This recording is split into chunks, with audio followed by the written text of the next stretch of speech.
धन्यवाद देना चाहता हूं। विजन इंडिया में आगरा में समिट के लिए आए हुए सभी कारोबारी उद्यमी, उन सब का मैं बहुत बहुत धन्यवाद और आभार प्रकट करना चाहता हूं। छोटे कारोबार पर बड़ी बात करने के लिए हम सब लोग आगरा में बैठे हैं और हमारा जो लक्ष्य था कि छोटे कारोबार कैसे बढ़ें, उनकी मदद कैसे हो, उनका सहयोग कैसे हो, उनका योगदान अर्थव्यवस्था में कैसे लाया जाए। इसीलिए छोटा कारोबार क्यों हो रहा है बर्बाद। 10 साल में छोटा कारोबार बर्बाद हो रहा है। इस सरकार में पूरा बर्बाद कर दिया गया है और हमारे लिए और समाजवादी पार्टी के लिए ये बेहद गंभीर मुद्दा है, क्योंकि हमारा ये मानना है कि छोटा कारोबारी ही हमारी खुशहाली की बुनियाद है। छोटा कारोबारी ही हमारी खुशहाली का बुनियाद है। इसलिए छोटे कारोबारी की मदद करने के लिए हम लोग यहां पर बैठे हैं। बड़ी सोच से छोटे कारोबार की बात करना चाहते थे। जहां उद्यमियों से बातचीत हुई है, वहीं हमारा मानना है कि छोटे कारोबार की समस्याएं, दिक्कतें, उनकी चुनौतियां, अपेक्षाएं, आकांक्षाओं को तब तक नहीं समझा जा सकता जब तक हम उनकी परेशानियों को सुलझाने के लिए उनको वर्गीकृत या क्लासिफाइड नहीं करेंगे। उनके अलग अलग विभागीय क्या समस्याएं हैं, जब तक हम नहीं जानेंगे तब तक उनकी समस्याओं का समाधान नहीं कर सकते हैं। अस्थायी छोटे कारोबारी, जैसे ये तो हमने उद्यमियों से बात कर ली, लेकिन अस्थायी छोटे कारोबार वाले जैसे फेरी वाले हैं, हमारे खोमचे वाले हैं, रेहड़ी पटरी वाले हैं, ठेले वाले हैं, हाट लगाने वाले हैं, साप्ताहिक सब्जी मार्केट वाले हैं, साप्ताहिक बाजार वाले हैं और स्थायी छोटे कारोबार वाले जिनकी अपनी स्थायी गुमटी या टपरी दुकानें व छोटे कारखाने गैराज हैं, उनकी हम लोग बात करना चाहते हैं, क्योंकि उत्तर प्रदेश की असली ताकत यही है। इससे 6 करोड़ लोग और परिवार जुड़े लोग हैं। बड़े बड़े कारखाने की तो बात हो ही रही है, हम लोग करेंगे भी और उसको पॉलिसी, इंडस्ट्रियल पॉलिसी क्या है उसके तहत तो जोड़ेंगे, लेकिन हमारी ताकत है छोटा दुकानदार, छोटा कारीगर, दूध सब्जी बेचने वाला, फल वाला, कुल्फी वाला, मूंगफली वाला, कोई लोहार, कोई सुनार, कोई बिजली वाला, कोई हार्डवेयर वाला, कोई परचून की दुकान वाला, कोई मिठाई वाला और यहां पर पेठे वाला, कोई समोसे कचौड़ी चाट वाला, कोई दाल मोट वाला, कोई पेठे वाला, मोची भाई, पंचर बनाने वाला, चाय वाला, बुनकर कारीगर। ये यूपी के रीढ़ है, यूपी की अर्थव्यवस्था की रीढ़ है। ये 6 करोड़ से ज्यादा परिवार इन्हीं छोटी दुकानों, ठेले और खोमचों से अपना घर चलाते हैं। 6 करोड़ परिवार जुड़े हैं, इसलिए इनकी बात करने के लिए आए और उनकी जो समस्याएं हैं। लेकिन जो हम लोग देखते हैं कई बार सालों से जो देखने को मिल रहा है कि ठेला हटाओ सामान उठा लो, हफ्ता दो वरना चालान मिलेगा, कागज बनवाओ तो चक्कर काटो, बैंक लोन मांगो तो धक्के खाओ, वारिस आई तो कमाई बंद और बिजली गई तो दुकान बंद। अब बहुत हुआ, अब सरकार हटाने नहीं बसाने आएगी। इसलिए अब सरकार हटाने नहीं बसाने आएगी। इसीलिए उजाड़ना बंद हो, बसाना शुरू हो। कागजी झंझट खत्म करेंगे, हफ्ता वसूली और डर का अंत होगा। हफ्ता वसूली पर सख्त कार्रवाई होगी।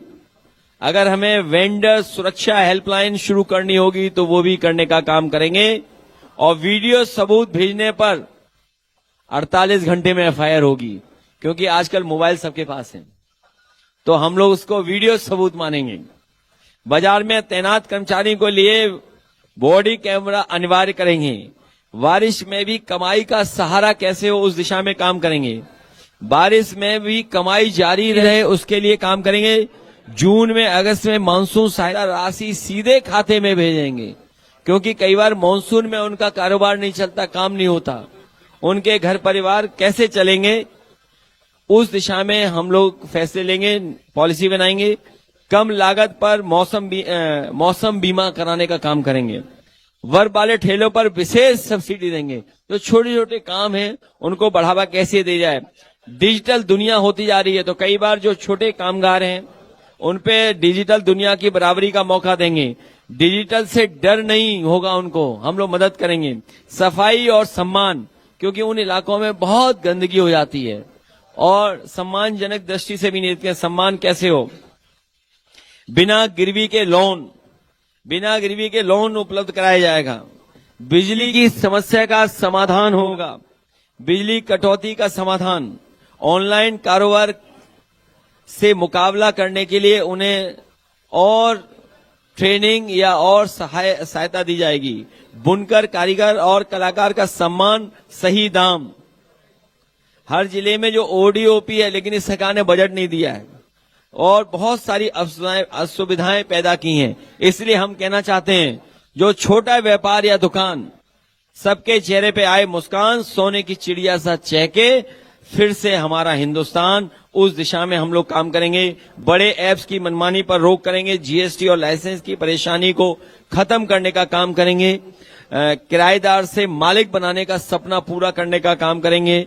टैक्सी चालकों का जो संघर्ष है उसमें उनको सुविधाएं कैसे मिले, मदद कैसे मिले। ई टैक्सी पर 1.5 लाख तक सब्सिडी दी जाएगी।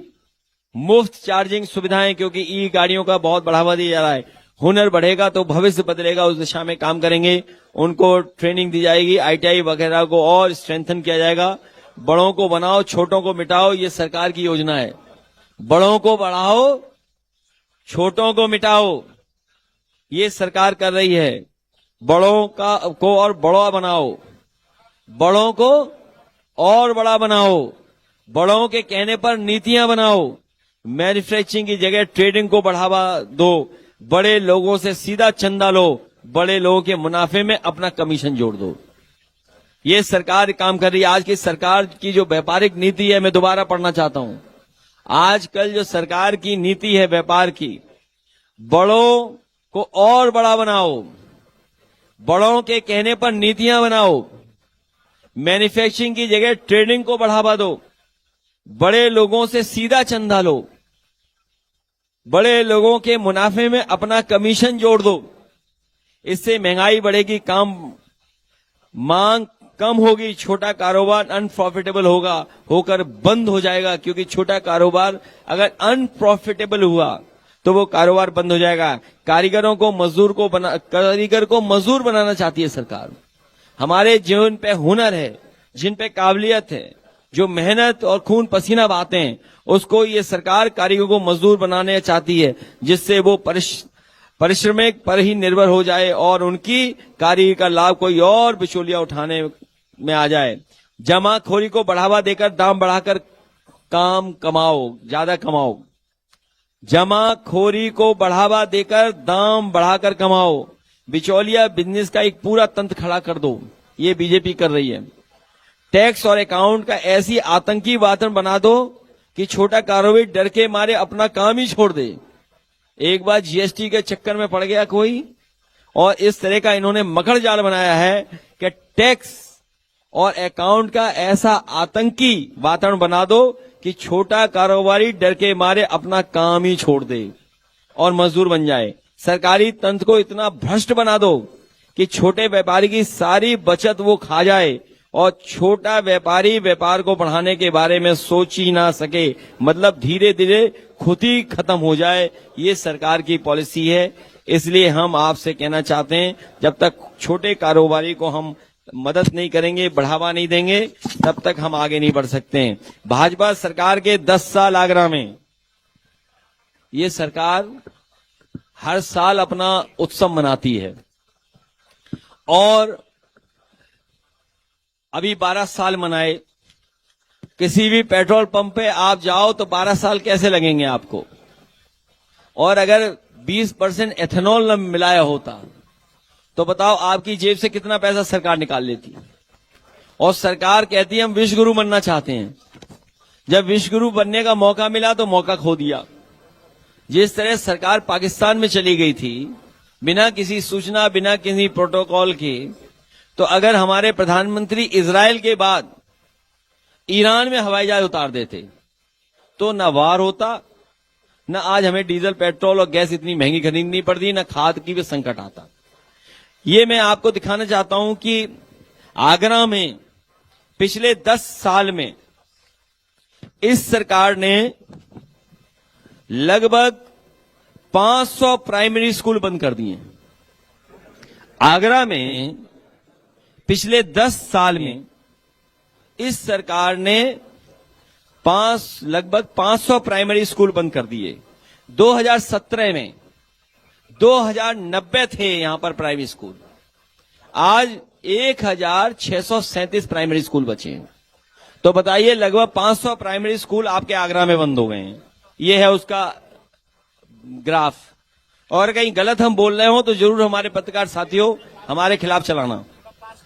हम पीडीएफ भेज देंगे सबको, हम पीडीएफ भेज देंगे इसकी सबको। और जन स्वास्थ्य, पब्लिक हेल्थ, जो स्वास्थ्य है जिसमें हमारा गरीब निर्भर करता है, आसपास के लोग भी यहां पर इलाज कराने आते थे।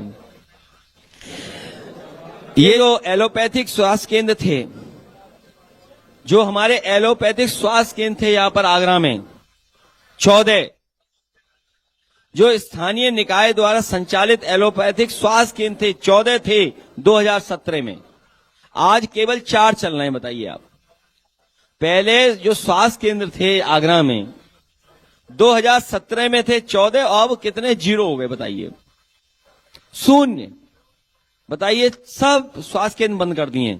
और मैं तो कहूंगा कि आप जाइए, जन स्वास्थ्य आगरा में सामुदायिक स्वास्थ्य केंद्रों की संख्या 2017 में 25 थी। जो स्वास्थ्य केंद्र से पीएससी जो चल रहे थे, जहां गरीब अपने पास इलाज पा सकता था, जो आगरा में सामुदायिक स्वास्थ्य केंद्रों की संख्या 2017 में 25 थी, अब 18 कर दिए, 7 ये खा गए। इसी तरह आगरा में निजी एलोपैथिक स्वास्थ्य केंद्रों की संख्या 354 से बढ़ा करके 167 हुई है। निजी 1100। अब आप देखिए, प्राइवेट को बढ़ावा दे रहे हैं, अपनों को बढ़ावा दे रहे हैं, तो अब बताओ गरीब का इलाज कैसे होगा। पहले 354 थे 2017 में, और 2024 के आते आते 1168 हो गए। बताइए आप, प्राइवेट इंस्टीट्यूशंस जो इलाज देने हैं, छोटे बड़े अस्पताल। ये इसलिए, और क्राइम में भी, क्राइम देख लीजिए आप, दलितों पर सबसे ज्यादा इसमें बढ़ा है। जो आंकड़े सरकार के कहते हैं, दलितों पे उत्पीड़न बढ़ा है, महिलाओं पे अपराध बढ़े हैं, और भाजपा के झूठे वादे, ये सब उनके झूठे वादे हैं। अखबार की, आपकी न्यूज के साथ झूठे वादे हैं, अखबार की कटिंग के साथ। ये 2-4 में दिखा रहा हूं, वरना तो बहुत सारे हैं। इनके मंत्रियों के अगर आप देखोगे और इनके सरकार के जो वादे थे, आप पे सब रिकॉर्डेड होंगे वादे। कि यमुना रबर चेक डैम बनेगा, झूठे वादे। डबल इंजन की भाजपा सरकार में यमुना पर रबर डैम बनाना, बैराज बनाना, बजट आया, पैसा लैप्स हुआ और आखिर में प्रोजेक्ट ही रद्द हो गया। ये प्रोजेक्ट समाजवादी सरकार में था, ये चेक डैम बनाने का, रबर डैम बनाने का, वो भी खत्म हो गया। जो बजट दिया था 350 करोड़ रुपए, वो खत्म हो गया। अखबारों की न्यूज भी लगाई है। हालांकि हमारे मुख्यमंत्री जी दूसरी दुनिया के आदमी हैं। छत्रपति शिवाजी महाराज म्यूजियम, हमें कोई शिकायत नहीं इस पर, लेकिन उनकी मां जीजाबाई, उनके भी सोने की प्रतिमा लगाएंगे इसमें। जब कभी भी इस म्यूजियम में कोई आएगा तो सबसे पहले मां को देखेगा वो। और ये वर्ल्ड क्लास म्यूजियम बनने जा रहा था। ये मुगल म्यूजियम तो नाम था, और मुगल म्यूजियम नाम इसलिए भी था क्योंकि उस समय की बनाई हुई चीजें और जो हिंदुस्तानियत है, जिसमें हमने एक दूसरे को सिखाया है। मान लीजिए कारोबार था, कारीगर थे, आर्किटेक्चर था, खाना था, पहनावा था। कुछ हमने सीखा, कुछ उन्होंने सिखाया। यही हमारे हिंदुस्तान की असलियत है और वही हिंदुस्तानियत का सेंटर बनने जा रहा था। और दुनिया का one of the best architecture को हम लोग लेके आए थे, उसको भी इन्होंने खत्म कर दिया। वो वैसा ही का वैसा खड़ा होगा, नाम बदल दिया, 3 वर्ष से काम बंद है। और हम लोगों ने, वो भी सब अखबारों की कटिंग आप लोगों की है, आप लोगों की न्यूज वगैरह हैं जो आप लोगों ने समय समय पर चलाई। नोटबंदी का असर आगरा की लेदर फुटवेयर इंडस्ट्री पर बड़े पैमाने पर झटका लगा था। वो नंबर्स हैं, ये सब आपको पीडीएफ में दे देंगे कि किस तरीके से इंडियन एक्सप्रेस की रिपोर्ट के अनुसार नोटबंदी के केवल आगरा में मिलाकर 10,000 फुटवेयर निर्माण इकाइयां थीं जो अब कम हो गई हैं। अब कम हो गई हैं। सोचिए, 30 से 35% आबादी फुटवेयर इंडस्ट्री के निर्भर थी।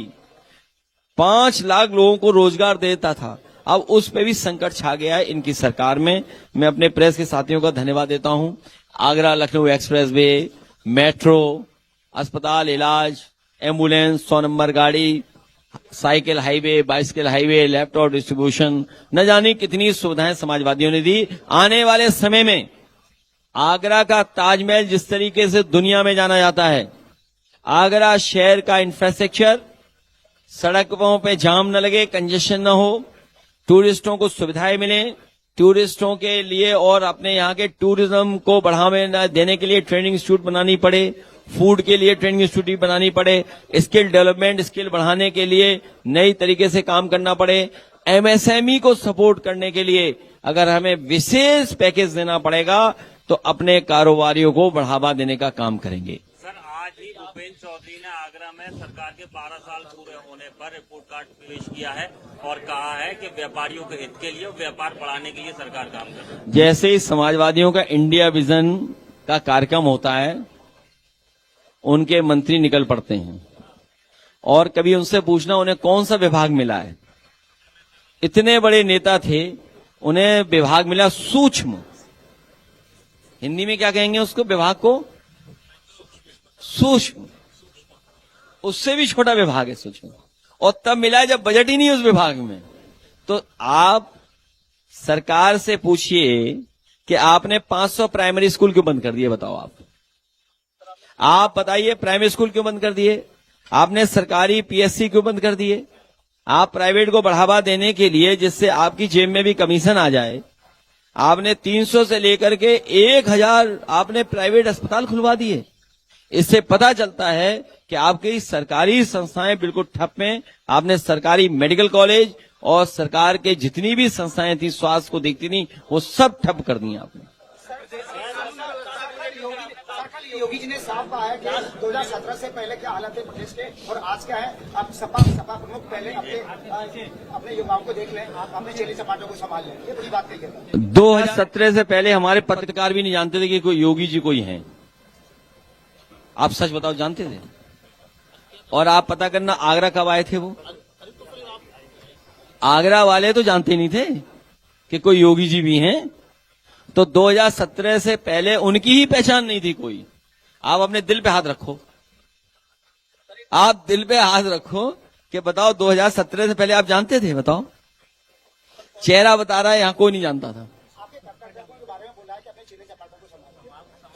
और अपने गुरुओं को कौन संभालेगा? सर उन्होंने चेले चपाटी का, देखिए, उस विषय को मैं छेड़ना नहीं चाहता हूं।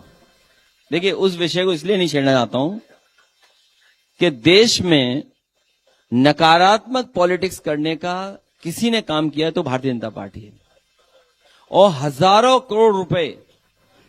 करोड़ रुपए वो इस बात के लिए खर्च करते हैं कि नकारात्मक किसी की छवि कैसे खराब की जाए। और अगर आप लोग भी ईमानदारी से अगर कोई खबर चला दें तो एफआईआर दर्ज आप पे हो जाएगी। यहां पत्रकार साथी जानते होंगे, उनको अपमान भी हो जाता है, अपमानित भी कर देते हैं लोग। और नहीं मानते आप, दिखा दो सच। मैं कहूंगा यहां पर कोई भी प्रतिष्ठित चैनल हो, एक एक अस्पताल में जाए, आप बताइए उत्तर प्रदेश का सबसे पुराना मेडिकल कॉलेज, सबसे पहला मेडिकल कॉलेज, उसकी हालत क्या कर दी। समाजवादी सरकार में जो बिल्डिंगें बनाई थी उसकी भी दुर्दशा क्या है बताइए आप बताइए। 500 प्राइमरी स्कूल बंद कर दिए इन्होंने, 500 प्राइमरी स्कूल बंद कर दिए, इसका मतलब कितनों की नौकरी छीन ली बताओ आप। जब आज नीट का संकट है या परीक्षाएं नहीं हो पा रही हैं, बच्चे नौकरी चाहते हैं, नौजवान नौकरी चाहता है, रोजगार चाहता है और भविष्य बनाना चाहता है, देश को और आगे बढ़ाना चाहता है, तब आप पेपर लीक करने। पेपर लीक इसलिए करते हैं क्योंकि इन्हें अपने बच्चों को एडमिशन दिलाना है नीट में, अपने गैंग के लोगों को नीट करवानी है। इनका पुराना इतिहास रहा है कि ये इसी तरह से पेपर लीक कराते हैं। आपने पीडीए को नए तरीके से डिफाइन किया है, आपने पीडीए को दया अपना मैं अगर आप और हम लोग ये जानते हैं कि जब हम देखते हैं कि टॉपर कौन है क्लास का, तो उसके नंबर के आधार पर हम कहते हैं कि क्योंकि इसने 100 में से 100 नंबर मिले हैं या इतने सब्जेक्टों में 100 नंबर मिले हैं, इसकी वजह से ये टॉपर है। अगर हम एनसीआरबी के आंकड़े इनके देखें तो सबसे ज्यादा उत्पीड़न इनकी सरकार में दलितों का हो रहा है, सबसे ज्यादा महिलाओं के ऊपर अन्याय अत्याचार इनकी सरकार में हो रहा है। और जो बुलडोजर चले हैं वो पीडीए के लोगों पे चले हैं, जो फेक इनकाउंटर हुए हैं वो भी पीडीए के लोगों पे हुए हैं। तो इन्हीं के खुद के आंकड़े कहते हैं कि सबसे ज्यादा खराब व्यवस्था है। समाजवादी सरकार में डायल 100 शुरू हुई थी कि 10 मिनट में 5 मिनट में कोई पहुंच जाए, वहां पे पुलिस मदद करने पहुंच जाए। उनकी गाड़ियां इन्होंने छीन ली, पुलिस के लोगों की, जो हेड कांस्टेबल गाड़ियों से चलते थे उनकी गाड़ियां छीन ली। बताइए आप। ये जो विजन इंडिया है, क्या चीज? बंगाल का ईवीएम जला दी गई सर, पश्चिम बंगाल। भारतीय जनता पार्टी को और इनकी सरकार में अगर जमीन खाली करानी है तो झोपड़ियों में आग लगा देते हैं। जमीन खाली करानी हो, पहले लखनऊ में लगी, फिर गाजियाबाद में बहुत महत्वपूर्ण जगह पर लगी, कई शहरों में लगी। ईवीएम की में और उस बिल्डिंग में आग लगने का मतलब है कि कोई राज था जो ये राज को जग जाहिर नहीं होने देना चाहते थे। और मैं आज फिर कहता हूं, बंगाल में जो कुछ हुआ है दीदी के साथ, आज चाहे उनके सांसद उन्हें छोड़ के जा रहे हों, हम तो ये कहते हैं आपके पीछे ईडी सीबीआई इनकम टैक्स लगा दो, आपका चैनल बंद हो जाएगा। आज बताओ आप खुद बताओ, आप खुद बताइए, आपके चैनलों के मालिकों के खिलाफ ईडी सीबीआई इनकम टैक्स लगी, बताओ मालिक बदल गए कि नहीं बदल गए? बताओ, बोलो, मालिक बदल गए कि नहीं बदल गए? सब जानते हैं। तो ये जो दीदी हारी नहीं है, दीदी को हराया गया और पुलिस फोर्स लगा के हराया गया। इलेक्शन कमीशन क्या देख रहा है? इलेक्शन कमीशन क्या देख रहा है?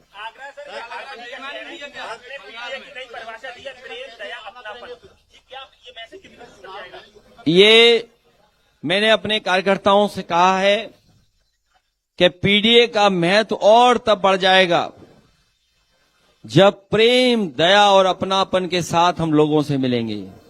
जितना पीडीए के लोगों के बीच में प्रेम, दया, अपनापन से मिलेंगे, उतना ही पीडीए और मजबूत दिखाई देगा। विजन इंडिया सर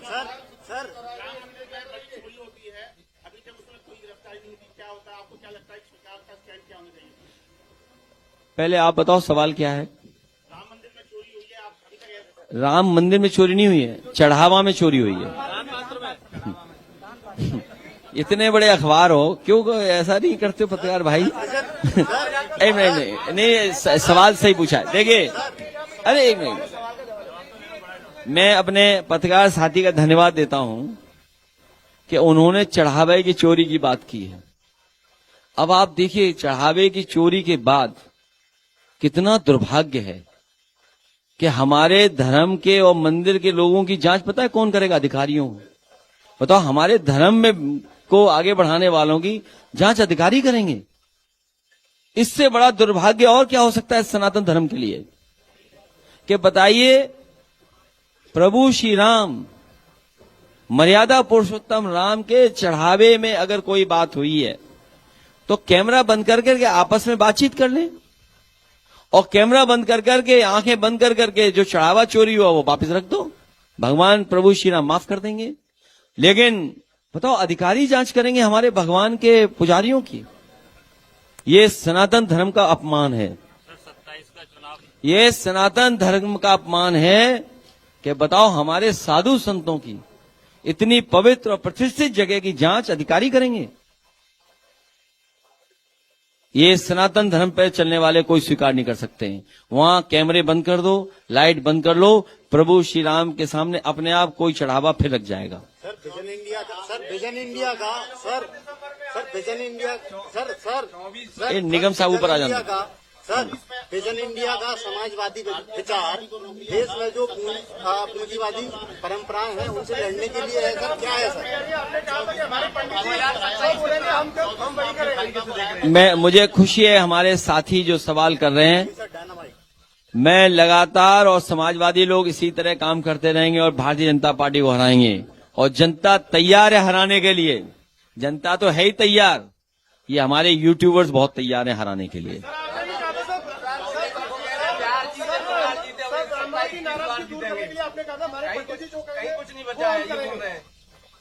ये बंगाल और बिहार बेईमानी से जीते हैं, पूरे देश की जनता जान रही है। क्या आपको नहीं पता डीजल पेट्रोल कितना महंगा खरीद रहे हो? आपको गैस सिलेंडर कितना महंगा लेना पड़ रहा है? आपको नहीं पता खाद नहीं है? अभी देखिए, आपके बच्चों को नौकरी नहीं मिलेगी, नीट की परीक्षा का पेपर लीक हो गया। बताइए, एयरफोर्स का काम ये नहीं है, एयरफोर्स का काम है सुरक्षा देना। बताओ, एयरफोर्स लेके जाएगी आपके क्वेश्चन पेपर। ये तो पहले कभी नहीं हुआ आजादी के बाद, अब पहली बार देखने को मिल रहा है इनकी सरकार में। जो विश्व गुरु बन रहे थे वो बताओ पेपर लीक नहीं रोक पा रहे हैं। कैसे विश्व गुरु बनोगे? अगर विश्व के उस पर प्लेटफॉर्म पे किसी ने पूछ लिया कि आपके यहाँ पेपर लीक होता है, तो बताओ हमारी विश्व गुरु सरकार का क्या होगा?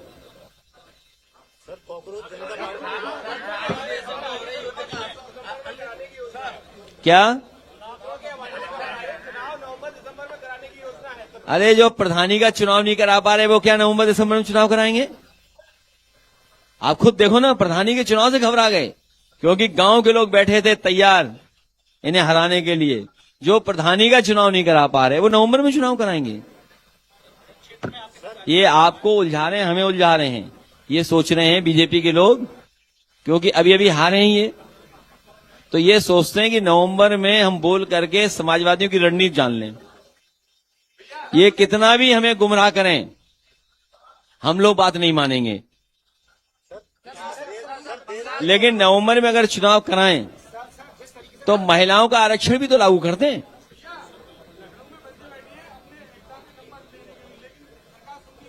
ये सरकार तब सुनेगी जब तुम हटा दोगे इन्हें हटवाइए, तब सुनेगी सरकार। देश में बच्चों का कोकरोच जनता पार्टी के द्वारा एक मूवमेंट चल रहा है, उसके बारे में आपका क्या कहना है? समाजवादी पार्टी हराने के लिए तैयार है। और देखिए, मजाक मजाक में कितना सीरियस हो गया मामला। बताओ, बीजेपी कॉकरोच से डर गई। और नई पीढ़ी के लोगों से कहना चाहता हूं कि उत्तर प्रदेश के विकास का रास्ता समाजवादी निकालेंगे, और पीडीए की रणनीति, पीडीए के लोगों को गले लगा करके हम लोग मुकाबला करने का काम करेंगे। किससे है? देखिए, इंडिया गठबंधन चुनाव लड़ेगा। इंडिया गठबंधन जो है वो चुनाव लड़ेगा। क्या कह रहे हैं? नहीं, मुझे इसलिए कुछ नहीं कहना है कि अगर कोई पार्टी 403 की तैयारी कर रही है और हम भी 403 की तैयारी कर रहे हैं, तो बताओ डबल तैयारी हो रही है कि नहीं हो रही है? नहीं, डबल तैयारी हो रही है 806 विधानसभाओं की। तो समाजवादी पार्टी और कांग्रेस पार्टी 403 पे तैयारी कर रही है, तो डबल तैयारी हो रही है। अब डबल तैयारी से भारतीय जनता पार्टी को हरा देंगे। 2027 में बंगाल की तरह अगर चुनाव कराया जाए तो बड़ी चुनौती होगी आपके सामने, क्या कहते हैं? कोई चुनौती नहीं है। भारतीय जनता पार्टी घबराई हुई है। भारतीय जनता पार्टी के लोगों के पास जवाब नहीं है महंगाई का। महंगाई का जवाब नहीं है, बेरोजगारी का जवाब नहीं है, नीट की परीक्षा का लीक हो गया पेपर, उसका जवाब नहीं इनके पास। और ये हमारा एक नौजवान कह रहा है कि मार्क्स दिखाने के लिए धरने बैठे हैं, उसका कोई जवाब नहीं सरकार के पास। इनके 10 साल के कार्यकाल में महंगाई कितनी बढ़ी है बताइए आप। और किसान हमारा बर्बाद हो गया, आलू वाला किसान बर्बाद हो गया। सुनने में आए पेठा वालों पे भी संकट आने वाला है। हमारे पेठा के कारोबारी और उद्योग से जुड़े हुए केवल पेठे के कारोबार का नुकसान नहीं होगा, उससे जुड़े हुए हजारों लोगों का रोजगार छीन लेंगे ये लोग।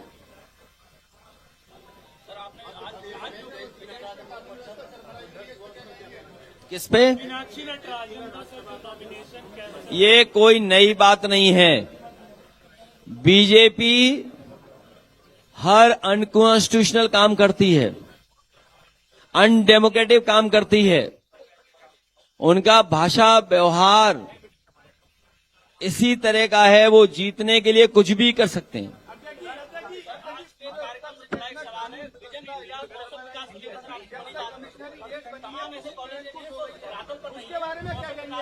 मैं यही कहना चाहता हूं, जो नई व्यवस्था कमिश्नरी बनी है, लूट वाली व्यवस्था बनी है। जब से डायल 100 का नंबर 112 हुआ है, तब से पुलिस ने भी अपना रेट बढ़ा दिया है। और इतना भ्रष्टाचार कभी नहीं था उत्तर प्रदेश में जितना भ्रष्टाचार इस समय हो रहा है। और देखिए, ये हमारे साथ हैं एक राय कारोबारी जो होटल चलाते थे गाजीपुर में, उनके बेटे की हत्या कर दी बताइए। और रंगदारी कितनी मांगी जा रही थी, वसूली कितनी मांगी जा रही थी? 1 करोड़ रुपए बताइए। 1 करोड़ वसूली मांगी जा रही थी, और जब नहीं दी तो उसकी हत्या कर दी नौजवान परिवार में। और केवल हत्या ही नहीं की, बल्कि न जाने कितने दिनों से धमकी दे रहे थे। और परिवार ने न जाने कितनी दस्तखत लिख करके दस्तखतें दी हैं, न जाने कितनी सूचनाएं दी हैं एसओ को और सबको। और उसको संरक्षण देने वाला कौन था? उनको संरक्षण देने वाला भी भाजपा। और जिसका इनकाउंटर किया वो भी फेक इनकाउंटर किया। पूरा गाजीपुर में सब जानते फेक इनकाउंटर किया। ये सरकार एक्सपर्ट है फेक इनकाउंटर करने में। और केवल फेक इनकाउंटर नहीं, हम ही लोग विरोध नहीं कर रहे, कोर्ट ने भी कहा कि पुलिस जो राजनीतिक दल है उसकी मंशा से काम कर रहे हैं। तो जो हमारे साथी कमिश्नरेट के खिलाफ बोल रहे हैं, तो आप देख लीजिए कहीं भी, ये व्यवस्था बिल्कुल खराब निकली। नए तरह से सोचना पड़ेगा। समाजवादी पार्टी ने डायल 100 देकर के पुलिस को सम्मान के साथ साथ जल्दी पहुंच जाए, रिस्पांस सिस्टम बेहतर हो। और न्यूयॉर्क की पुलिस से सीख करके आए थे। न्यूयॉर्क में जिस तरीके से पुलिस काम करती है, किस तरीके से वहां काम करा जाता है, उसको देखते हुए रिस्पांस सिस्टम समाजवादी सरकार में बना था। उसको ध्वस्त कर दिया भारतीय जनता पार्टी ने, क्योंकि हमारे मुख्यमंत्री को जानते ही नहीं है। अगर कुछ जानते होते तो बताते, बिजली महंगी, बताओ कितना संकट है बिजली का आपके यहां, और कितना बड़ा भ्रष्टाचार है। कूड़े का भ्रष्टाचार तो है ही है नगर निगम का। हमने सुना एक बाबा ने वीडियो चलाया, कहा कि जाने कितने करोड़ रुपए नगर निगम ने माफ कर दिए।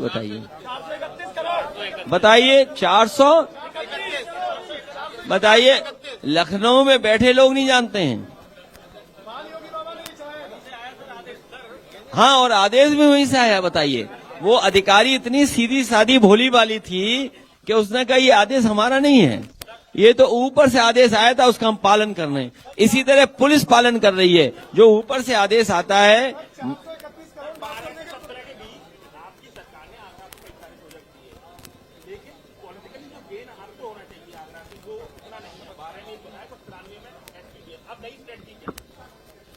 नई स्ट्रेटेजी ये है जो हम बताएंगे नहीं आपको, क्योंकि जैसे ही हम आपको बताएंगे, अंडरग्राउंड अनरजिस्टर्ड लोग, संगी साथी जो सूचना देते रहे अंग्रेजों को, वो हमारे पीछे पड़ जाएंगे। लेकिन सुना है कई प्रदेशों से ट्रांसफर होकर के यहाँ आ रहे हैं। जब कोई भाषा अलग बोले तो समझ लो ये कोई आ गया अंडरग्राउंड आदमी। सर, आज के कार्यक्रम से जुड़ा एक महत्वपूर्ण सवाल है।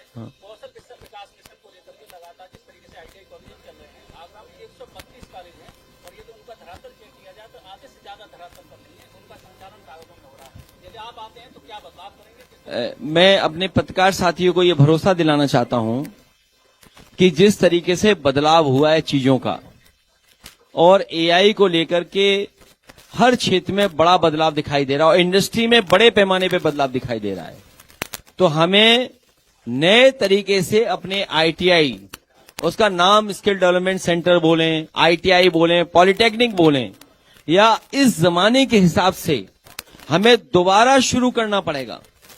देखिए, ये हमें फिर एक मौका मिल रहा है। मैं अपने उत्तर प्रदेश की जनता से कहना चाहता हूं, जो मुख्यमंत्री लैपटॉप नहीं चलाना जानते वो AI को भी नहीं समझ सकते, तो ये फिर मौका मिला है, ये मौका नहीं जाने दो, नहीं तो फिर हम लोग बहुत पिछड़ जाएंगे। ITI, आपके पॉलिटेक्निक या अन्य संस्थाओं को, और दुर्भाग्य देखिए आपके जितने भी जो सरकारी स्कूल थे, जो कभी प्रतिष्ठा के स्थान थे, जो सरकारी हमारे इंटर कॉलेज थे, सरकारी हमारे गर्ल्स इंटर कॉलेजेस थे, वो जमीनें बेचना चाहते हैं ये लोग। इनकी अंदर ही अंदर तैयारी है कि अगली बार सरकार बन गई तो इन जमीनों को हम बेच देंगे। देखिए, आलू की समस्या का समाधान तो ये है कि आधुनिक कॉमन फैसिलिटी सेंटर उन्हें दिए जाएं, जिससे आलू का वैल्यू एडिशन कर सकें। नंबर 1, क्योंकि आलू की खपत चिप्स में या जिस क्षेत्र में, उसके लिए हमें मंडियों में या आलू के लिए विशेष कोई कॉमन फैसिलिटी सेंटर बनाना पड़ेगा, जहां पर हम वैल्यू एडिशन कर सकें, और जो आलू खराब हो जाए उसकी वैरायटी बदल करके उसका अल्कोहल बनाया जाए, जिससे कि बड़े बड़े 5 सितारा होटलों में उसकी बोतल रखी जाए। समझ गए? अगर हमें वोडका भी बनाना पड़ा आलू से तो उसके लिए काम करेंगे, क्योंकि जब समाजवादी सरकार थी उस समय कन्नौज, फरक्काबाद, कानपुर देहात, आपके फिरोजाबाद और टुंडला और आगरा का कुछ हिस्सा जहां सबसे बेहतर आलू होता है, आलू की रेट नहीं दे पा रही है सरकार। इस सरकार ने कहा था हम आलू खरीद लेंगे, बताओ आलू इन्होंने कोई खरीदा? कोल्ड स्टोरेज बर्बाद हो रहे हैं, हमारा किसान बर्बाद हो रहा है। तो दूध के क्षेत्र में बढ़ावा देने के लिए और आलू किसान को मदद करने के लिए, पेठा को वो मदद करने के लिए, क्योंकि जब खेत खुशहाल होंगे तो हमारा किसान भी खुशहाल होगा और देश की अर्थव्यवस्था भी खुशहाल होगी। उस दिशा में हम लोग काम करेंगे और आप भी अगर सहयोग करेंगे, आप लोगों का सहयोग और मिल जाएगा, तो इस सरकार को जल्दी बदलने में हम लोग कामयाब हो जाएंगे। अरे कौन सा समीकरण? अभी अभी हम लोगों ने हराया बीजेपी को।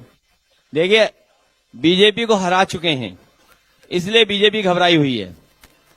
बीजेपी उत्तर प्रदेश में हार चुकी है, इसलिए बेईमानी पर उतरेगी। लेकिन महंगाई, बेरोजगारी का उनके पास कोई जवाब नहीं है, पीडीए का उनके पास कोई जवाब नहीं है, और जो हमारे सरकार के लोग जो कहते हैं कि पहचान नहीं है, सच्चाई तो ये है कि वो कुछ जानते ही नहीं है।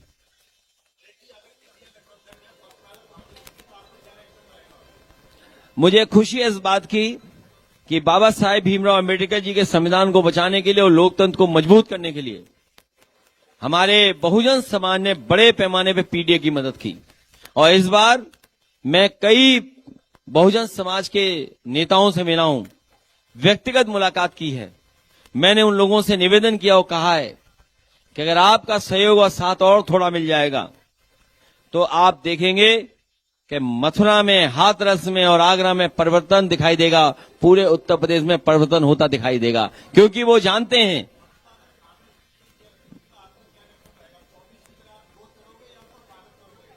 नहीं, मुझे तो ये नहीं समझ में आ रहा तुम जानना क्या चाहते हो।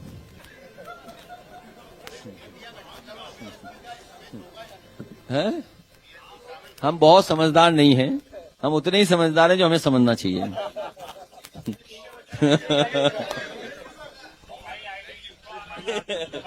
क्या पूछ रही हैं आप?